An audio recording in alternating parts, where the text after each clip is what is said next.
Hello everyone, एक बार फिर से आप सभी लोगों का बहुत बहुत स्वागत है एकेडमी 24x7 के इस डेली करंट अफेयर्स के वीडियो सेशन में। दोस्तों, आज है 6 फरवरी का दिन और आज इस वीडियो में डिस्कस करने वाले हैं कुछ इंपॉर्टेंट करंट अफेयर्स के एमसीक्यूज और उन एमसीक्यूज से बनने वाले जितने भी आपके इंपॉर्टेंट फैक्ट्स हैं, इंपॉर्टेंट क्वेश्चंस हैं, उनको भी हम साथ में डिस्कस करते हुए चलेंगे। चलिए स्टार्ट करते हैं आज का वीडियो देखते समय आपको अगर कोई कंफ्यूजन होता है तो आप बिना किसी हेजिटेशन के पूछ सकते हैं। लेते हैं आज के वीडियो का पहला क्वेश्चन। हाल ही में एशिया के सबसे बड़े एरो इंडिया शो का आयोजन कहां पर किया गया? जी हाँ, सबसे बड़े एशिया के सबसे बड़े एरो इंडिया शो का आयोजन कहां पर किया गया? तो इसका आयोजन किया गया बेंगलुरु में।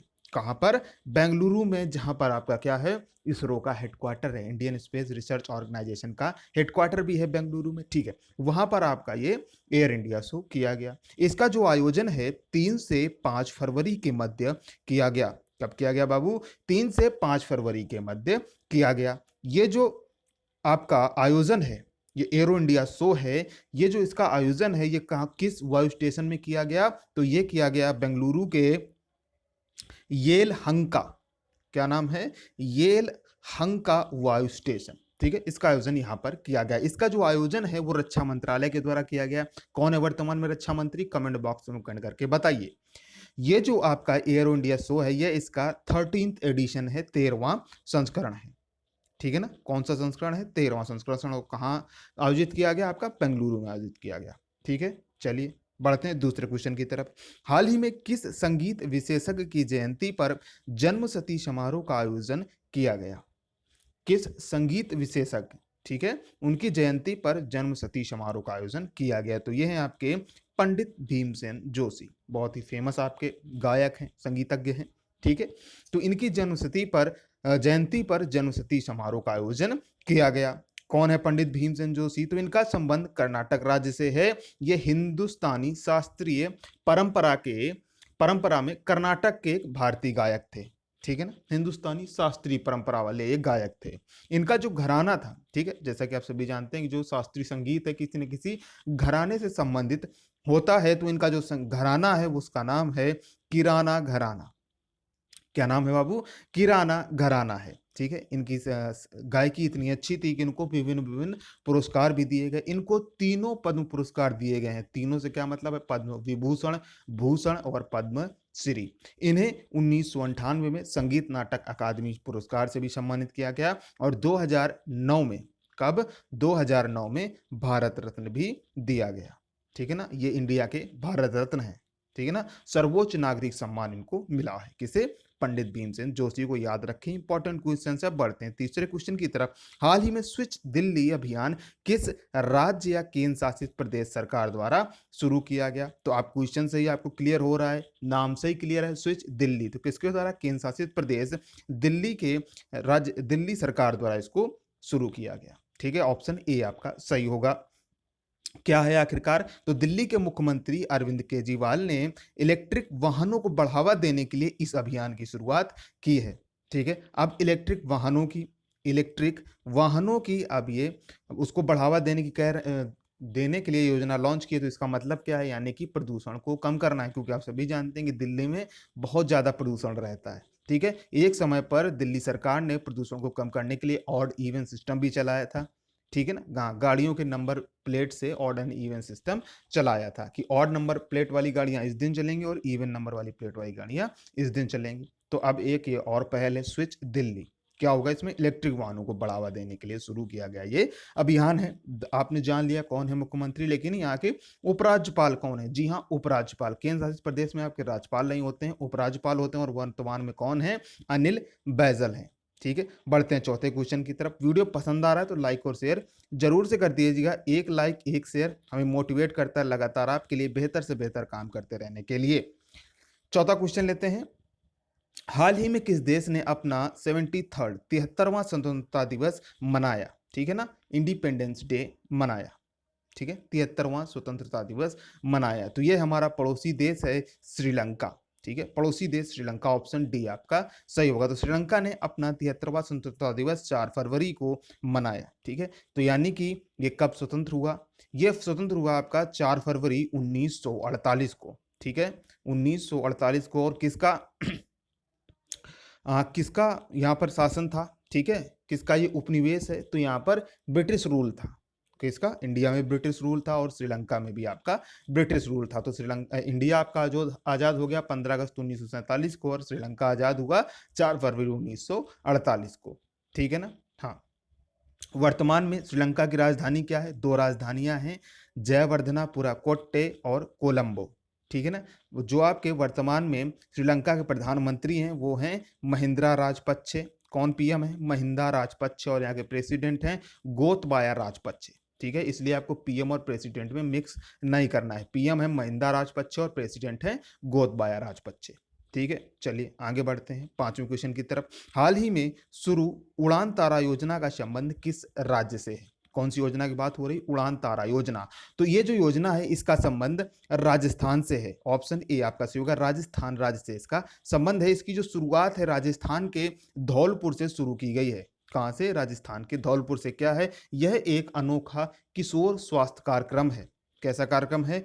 किशोर स्वास्थ्य क्रम है। एडोलेसेंट चाइल्ड के लिए शुरू किया गया ये आपका प्रोग्राम है। इसके तहत क्या होगा? शिक्षक छात्र किशोर स्वास्थ्य संवाद की सामग्री को 5 मॉड्यूल में इसको आपको व्यवस्थित किया जाएगा, दिया जाएगा सभी को, ठीक है ना। हाँ, एक शिक्षक और छात्र किशोर संवाद आपका आयोजित किया जाएगा, ठीक है ना। तो उड़ान तारा योजना का संबंध है आपका राजस्थान में अनोखा किशोर स्वास्थ्य कार्यक्रम है अपने आप में, ठीक है ना।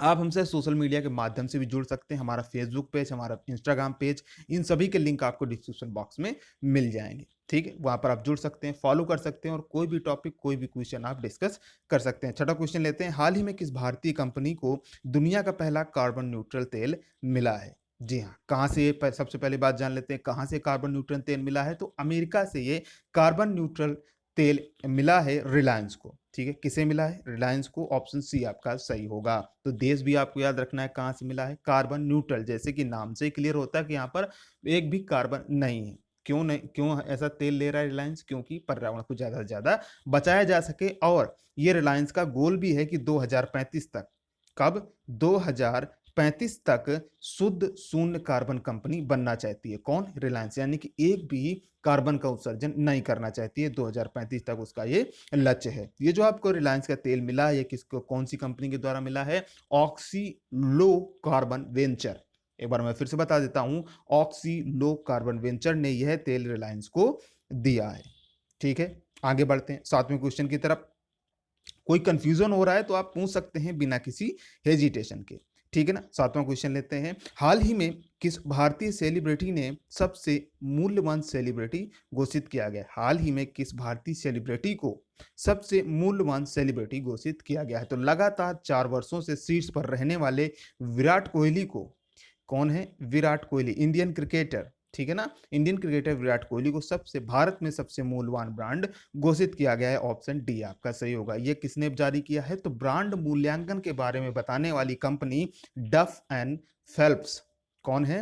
डफ एंड फेल्प्स ने ये आपका जो लिस्ट है ये जारी की और उसने बताया कि विराट कोहली नंबर 1 पर है, ठीक है। अगर बात करें नंबर 2 की तो अक्षय कुमार नंबर 2 पर हैं, रणवीर सिंह तीसरे स्थान पर हैं और शाहरुख खान आपके चौथे स्थान पर है, ठीक है। तो याद रखना है किस कंपनी ने ये लिस्ट जारी की है और टॉप पर आपका कौन है। बढ़ते हैं 8वें क्वेश्चन की तरफ। पसंद आ रहा है तो लाइक और शेयर जरूर से कर देना है। कोई कंफ्यूजन क्रिएट होता है, आप किसी अन्य टॉपिक पर या वीडियो के लिए, आप या चैनल के लिए कोई सजेशन देना चाहते हैं तो वो भी आप दे सकते हैं। हाल ही में किसे वायुसेना मुख्यालय का महानिदेशक नियुक्त किया गया है? ठीक है ना, वायुसेना मुख्यालय का महानिदेशक किसे नियुक्त किया गया है?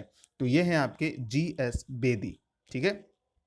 GS बेदी क्या है? ये एयर मार्शल हैं, ठीक है ना। हाँ, तो इनका ऐसे कहेंगे हम, air marshal GS Bedi. Option A आपका सही होगा। आप सभी जानते हैं मुख्यालय के निदेशक, तो एक आज वाजिब सी बात है, एक सवाल उठता है कि मुख्यालय आखिरकार कहाँ पर है एयरफोर्स का? तो ये है आपका नई दिल्ली में, ठीक है। जो आपकी तीनों सेना है इनका हेडक्वार्टर दिल्ली में ही है, ठीक है ना। तो एयरफोर्स का हेडक्वार्टर है नई दिल्ली में। एयरफोर्स की स्थापना कब की गई थी? 8 अक्टूबर 1932 को। कब की गई थी? 8 अक्टूबर 1932 को इसकी स्थापना की गई थी। प्रत्येक वर्ष 8 अक्टूबर को एयरफोर्स डे मनाया जाता है, ठीक है ना। वर्तमान में एयरफोर्स प्रमुख कौन है? RKS भदौरिया, ठीक है ना, कौन है, RKS भदौरिया। बढ़ते हैं 9वें क्वेश्चन की तरफ। हाल ही में किस देश ने बैलिस्टिक मिसाइल गजनवी का सफल परीक्षण किया है?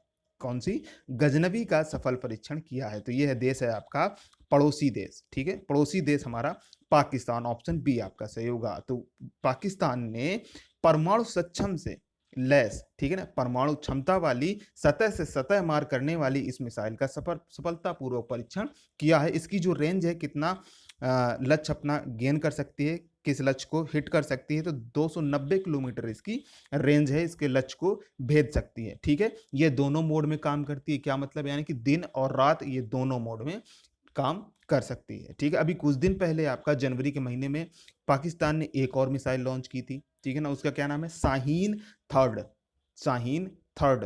और एक शाहीन के नाम से एक युद्धाभ्यास भी होता है पाकिस्तान और चीन के मध्य। ठीक है, तो ये सभी इंपॉर्टेंट काम जो नाम आपको या फिर इंपॉर्टेंट पॉइंट आपको याद रखने हैं। वर्तमान में पाकिस्तान के सेना प्रमुख कौन है? कमर जावेद बाजवा। प्रधानमंत्री हैं इमरान खान और यहाँ के प्रेसिडेंट हैं कौन है? चलिए कमेंट बॉक्स में कमेंट करके बता दीजिए। ठीक है, बढ़ते हैं वीडियो में आगे की तरफ। आज के वीडियो में 9 ही क्वेश्चन थे, अब ले लेते हैं कल के क्वेश्चन का जवाब। मैंने आपसे कल पूछा था कि हाल ही में चर्चित अमेजॉन का अगला CEO किसे नियुक्त किए जाने की घोषणा की गई है, क्योंकि 27 वर्ष के कार्यकाल में अब जेफ बेजोस 1 जुलाई से अब वो अपना क्या हो रहा है, सेवा मुक्त हो रहे हैं, अपना वो पद छोड़ रहे हैं CEO का। ठीक है ना, हाँ, तो अब उनकी जगह उनका स्थान लेंगे एनडी जेसी। ऑप्शन ए आपका सही होगा। अभी एनडी जेसी जो ऑनलाइन कंटेंट है अमेजॉन का, वो उसको देख रहे हैं। ठीक है ना, हाँ, और फिर जब जेफ बेजोस अपना रिटायरमेंट ले लेंगे, CEO का पद त्याग देंगे, तब उसकी जगह लेंगे एनडी जेसी। चलिए अब ले लेते हैं आज का क्वेश्चन। इसका जवाब आपको कमेंट बॉक्स में कमेंट करके आना है। हाल ही में चर्चित युद्धाभ्यास नामक सैन्याभ्यास किन देशों के मध्य आयोजित किया जाएगा? 4 ऑप्शन है आपके पास, इनमें से जो भी आपको ऑप्शन करेक्ट लगता है आप कमेंट बॉक्स में कमेंट करके बता सकते हैं, अपनी राय दे सकते हैं। ठीक है, आपको वीडियो कैसा लगा जरूर से हमें बताएं। पसंद आया तो लाइक और शेयर जरूर से कर दीजिएगा। अभी यहाँ पर आपको 2 वीडियोस दिखेंगे, ठीक है, आप उनको उन पर भी क्लिक करके आप उनको देख सकते हैं। ठीक है ना, अब यहाँ तक आ गए हैं आप तो चैनल को जरूर से सब्सक्राइब करके जाइएगा। और आपके अगर मन में कोई सवाल रह जाता है तो आप बिना किसी हेजिटेशन के कमेंट करके पूछ सकते हैं। थैंक्स फॉर वॉचिंग, मिलते हैं नेक्स्ट वीडियो में, तब तक के लिए आप सभी का बहुत बहुत धन्यवाद।